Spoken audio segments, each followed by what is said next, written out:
तो आज मैं आपको सुनाने जा रहा हूँ जैक ओफिनी की लिखी वही कहानी द थर्ड लेवल।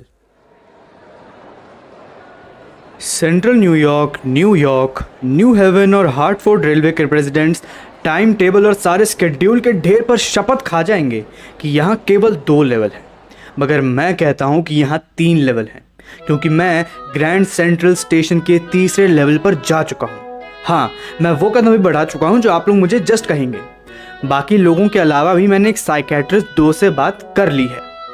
मैंने उसे ग्रैंड सेंट्रल स्टेशन के बारे में बताया और उसने मुझे बताया कि ये मेरा डिज़ायर पूरा करने वाला इल्यूजन था।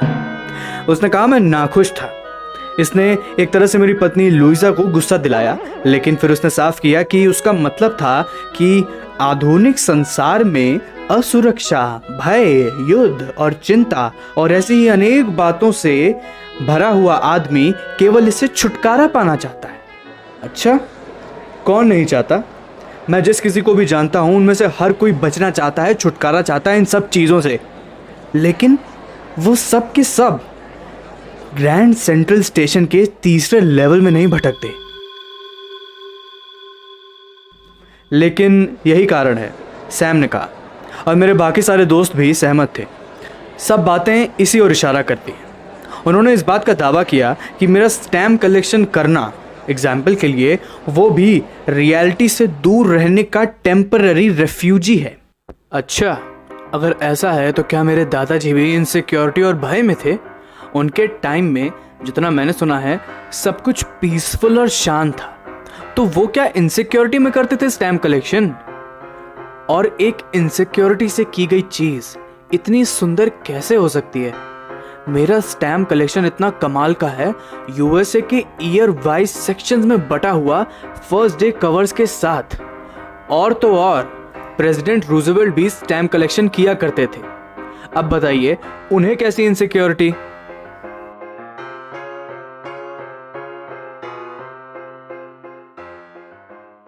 अब मैं ये नहीं जानता कि ये मेरे साथ ही क्यों हुआ। मैं चार्ली नाम का 31 साल का साधारण सा आदमी हूँ, और मैंने भूरे रंग का गैबर्डीन का सूट और एक फैशनदार फीता लगा हुआ स्ट्रैटो पहन रखा था।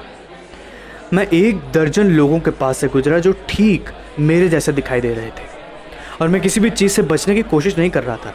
मैं केवल घर अपनी पत्नी लुइसा के पास जल्दी से जल्दी जाना चाहता था। मैंने वंडरबिल्ट एवेन्यू से ग्रैंड सेंट्रल स्टेशन की ओर रुख किया और सीढ़ियों से उतरकर फर्स्ट लेवल की ओर गया, जहाँ से आप 20वीं सेंचुरी की तरह ट्रेन पकड़ सकते हैं। मैं दूसरी सीढ़ियों पर चलता हुआ सेकंड लेवल पर पहुंचा, जहां सब अर्बन ट्रेन निकला करती हैं। एक दरवाजे से झुककर बाईपास की तरफ बढ़ने लगा और खो गया। हाँ, ऐसा करना आसान है। मैं सैकड़ों बार ग्रैंड सेंट्रल स्टेशन के अंदर बाहर जा चुका हूं, लेकिन मैंने हमेशा दरवाज़ों और सीढ़ियों या गलियारों में धक्के खाए। एक बार मैं लगभग 1 मील लंबी टनल में चला गया और रूजवेल्ट होटल के लाउंज में आ गया। दूसरी बार मैं 3 ब्लॉक दूर 46th स्ट्रीट के एक ऑफिस के बिल्डिंग में पहुंच गया। कभी कभी मैं सोचता हूं कि ग्रैंड सेंट्रल पेड़ की तरह बढ़ रहा है। नए गलियारे और सीढ़ियां जड़ों की तरह बढ़ रही हैं। वहां जरूर एक लंबी टनल है जिसके बारे में कोई नहीं जानता, ना ही ये कि इसका रास्ता शहर के नीचे से टाइम स्क्वायर तक जाता है, और शायद दूसरा सेंट्रल पार्क तक भी जाता होगा। और हो सकता है क्योंकि बहुत से लोगों के लिए ग्रैंड सेंट्रल स्टेशन बाहर जाने का रास्ता रहा है। हाँ, तो ये एक बचने का रास्ता है। हो सकता है कि मैं ऐसी ही किसी सुरंग में चला गया हूँ, लेकिन ये सुरंग वाली बातें मैंने अपने साइकेट्रिस्ट दोस्त को नहीं बताई। इन पिछले एक्सपीरियंसेस के बारे में मैंने उससे कभी कहा ही नहीं, केवल और केवल वो थर्ड लेवल के बारे में बताया। जिन गलियारों से मैं अंदर गया, मैं बाईं ओर मुड़ा और नीचे की ओर ढलान लेता गया। मैंने सोचा कि यह गलत रास्ता था, लेकिन मैं चलता ही गया। जो कुछ मुझे सुनाई दे रहा था वो केवल मेरे ही पैरों की चलने की आवाज़ थी, और मैं किसी आत्मा तक के पास से नहीं गुजरा। तब मैंने आगे की ओर से आवाज़ सुनी, जिसका मतलब था कि कोई खुली जगह है और लोग हल्की हल्की आवाज़ में ही बातचीत कर रहे हैं। सुरंग एकदम से बाईं मुड़ी और मैं छोटी सीढ़ियों की ओर नीचे चल पड़ा, और तब मैं पहुंचा ग्रैंड सेंट्रल स्टेशन के थर्ड लेवल पर।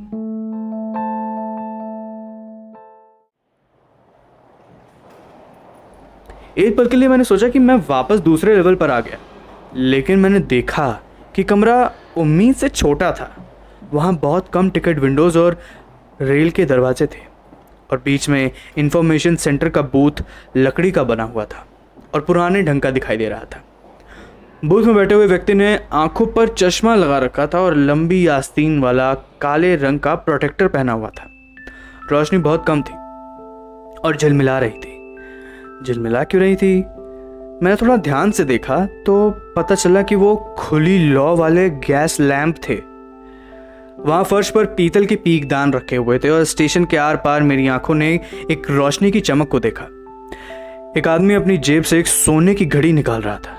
उसने झटके से इसका ढक्कन खोला और अपनी घड़ी को देखा, और उसके चेहरे पर कुछ चिंता सी आ गई। उसने एक डर्बी हैट, एक काला 4 बटन वाला सामने से मुड़ा हुआ सूट पहन रखा था और उसकी बड़ी नोकदार काली मूछें थी। तब मैंने अपनी चारों ओर नज़र दौड़ाई और देखा कि स्टेशन पर हर किसी ने 1890 जैसे पोशाक पहन रखे थे। मैंने अपने लाइफ में कभी इतनी दाढ़ियाँ और गलमुच्छे और इतनी सारी लंबी नोक वाली मूछें नहीं देखी थी। एक औरत रेल गेट से चलकर आई, ड्रेस के साथ मटन स्लीव ड्रेस और अपने ऊंचे बटनदार जूतों के ऊपर स्कर्ट पहन रखी थी उसने। उसके पीछे रेल की पटरियों पर मैंने रेल के इंजन की एक झलक देखी। एक बहुत छोटा कोरियर एंड आइव्स कंपनी का इंजन देखा, जिसमें फनल शेप की चिमनी लगी हुई थी। और तब मुझे मालूम हो गया, लेकिन अभी मैंने इस ख्याल को पक्का नहीं किया था। मैं तुरंत एक न्यूज़पेपर बेचने वाले लड़के के पास गया और न्यूज़पेपर के ढेर को उसके ऊपर से देखा। ये द वर्ल्ड न्यूज़पेपर था, और द वर्ल्ड न्यूज़पेपर सालों से प्रिंट नहीं हुआ था। मैंने हेडलाइन में राष्ट्रपति क्लीवलैंड के बारे में कुछ छपा देखा। मैंने फ्रंट पेज पब्लिक लाइब्रेरी की फाइलों में देखा था, जिसका पब्लिकेशन 11 जून 1894 को हुआ था। मैं टिकट विंडो की तरफ मुड़ा, ये जानते हुए कि ये ग्रैंड सेंट्रल का 3rd लेवल है, पर मैं टिकट खरीद सकता था और मुझे और लुइसा को यूनाइटेड स्टेट्स में कहीं भी ले जा सकता था जहां हमें जाना था 1894 में। और मैं गैल्सबर्ग इलिनॉइस की 2 टिकटें चाहता था। आप कभी गए हैं गैल्सबर्ग इलिनॉइस? वहां आज भी हैरान करने वाला कस्बा है, जहां बड़े बड़े पुराने ढांचों वाले मकान, बड़े बड़े बगीचे और बहुत ही बड़े पेड़, जिनकी शाखाएं ऊपर जाकर मिल जाती हैं और गलियों के लिए एक छत का काम करती हैं। 1894 में ऐसा सुना था मैंने कि गर्मी की शाम 2 गुनी लंबी हो जाती है और लोग अपने अपने बगीचों में बैठ जाते हैं। आदमी सिगार पीते हैं और औरतें शांति से बातें करती हैं और उन्हें पेड़ के पत्तों के बने पंखों से हवा करती हैं। चारों तरफ जुगनू होते हैं और यहाँ एक शांत दुनिया होती है। फर्स्ट वर्ल्ड वॉर से अभी 20 साल पहले और भविष्य में 40 साल पीछे होने वाले सेकेंड वर्ल्ड वॉर से पहले मैं वहां जाने के लिए टिकटें चाहता था। क्लर्क ने किराए की गिनती की। उसने मेरे हैट के सुंदर फीते की तरफ देखा, लेकिन वो किराए का हिसाब लगाता रहा। मेरे पास एक तरफ के किराए के लिए 2 टिकटों भर का पैसा था और मुझे उतना ही चाहिए था। मैंने उसे पैसे दिए और क्लर्क वापस मेरी ही तरफ घूरने लगा। उसने मेरे दिए हुए नोट को देखकर सिर ना में हिला दिया। ये पैसा नहीं है मिस्टर, उसने कहा, और अगर तुम मुझे धोखा दे रहे हो तो बेटा ज़्यादा दूर नहीं जा पाओगे। और उसने अपने बगल में पैसों की दराज को दिखाया। अरे यार, ऑफ कोर्स पुराने टाइम में तो पुराने जैसी नोटें चलेंगी ना, जो आजकल के नोटों से आधे और बिल्कुल अलग दिखाई देते थे। मैं वापस मुड़ गया और तेज़ी से बाहर आ गया। जेल के बारे में तो कभी भी कुछ भी अच्छा नहीं था, 1894 में भी। और बस उसी रास्ते की ओर वापस चला गया जहाँ से मैं आया था, ऐसा मैं मानता हूँ। दूसरे दिन दोपहर के लंच ब्रेक में मैंने बैंक से $300 निकलवाए, लगभग जितने मेरे पास थे, और पुरानी करेंसी खरीदी।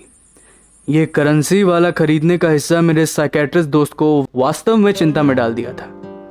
आप पुरानी करेंसी किसी भी कॉइन डीलर से खरीद सकते हैं, पर इसके लिए आपको ज़्यादा पैसे देने पड़ते हैं। मेरे $300 ने 200 से भी कम पुरानी नोटें खरीदी, लेकिन मैंने इसकी परवाह नहीं की। 1894 में अंडों का दाम 13 सेंट प्रति दर्जन था, 13 सेंट।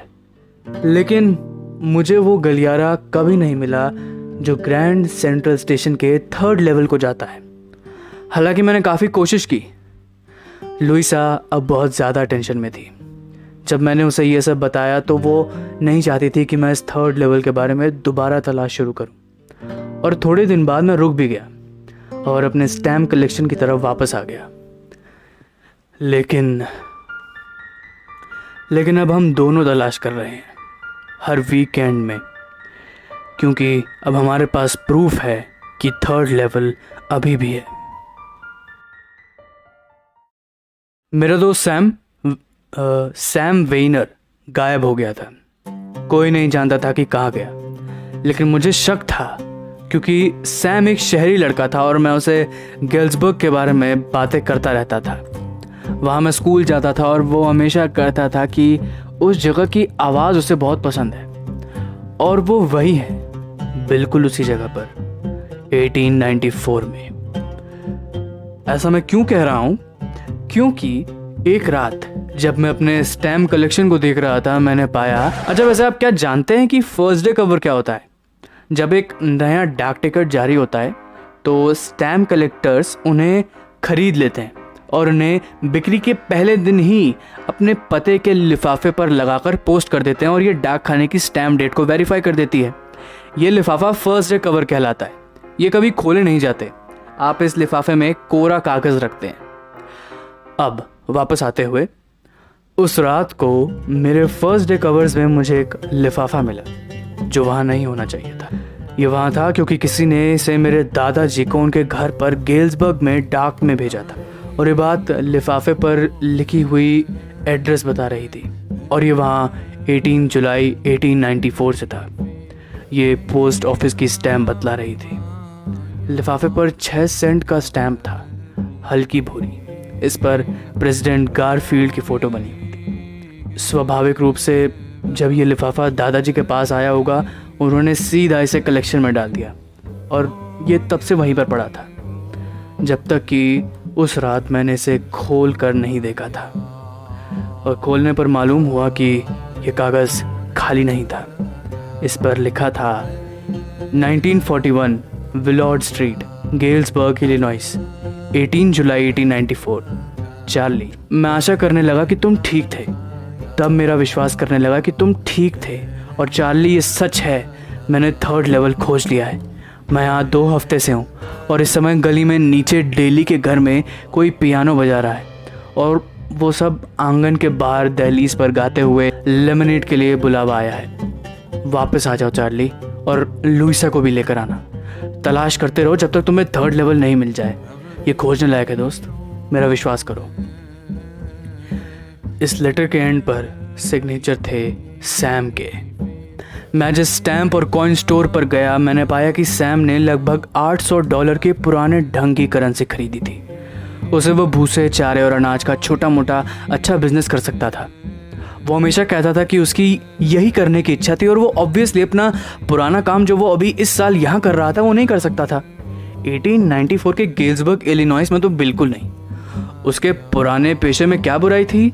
बुराई नहीं थी, मगर तब भी वो 1894 में तो वो काम नहीं कर सकता था ना जो आज करता था। अच्छा, क्यों? क्योंकि सैम मेरा साइकियाट्रिस्ट था।